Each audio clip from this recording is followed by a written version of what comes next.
High বন্ধুরা, আজকে আমি ঘুমাচ্ছিলাম তো আমার মনে হলো যে আমার তো একটা আপেল গাছ, তো আপেল গাছে তো অনেক আপেল ধরেছিল, তো আমি এখন যাবো যে আপেল দেখতে।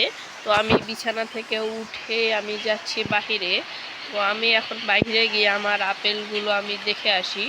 তো যা এই তো আমার মা আমার জন্য এখানে ওয়েট করতেছে। তো মা, আমি বাইরে যাবো আর আসবো, আমি শুধু আপেল গাছটা দেখে আসি। তো বন্ধুরা, আমি বাহিরে চলে এলাম আর এই তো তোমরা দেখতে পাচ্ছ আমার আপেল গাছটা। তো আমার আপেল গাছটায় তো অনেক আপেল ধরেছে। ও হো, বন্ধুরা তোমরা নিশ্চয়ই ভাবছো এতগুলো আপেল দিয়ে আমি কি করব। তো এতগুলো আপেল আমি বিক্রি করে যে আমি অনেক টাকা পাবো, আমাদের পরিবারটা অনেক গরিব, যা আপেলগুলো বিক্রি করলে আমাদের অনেক লাভ হবে।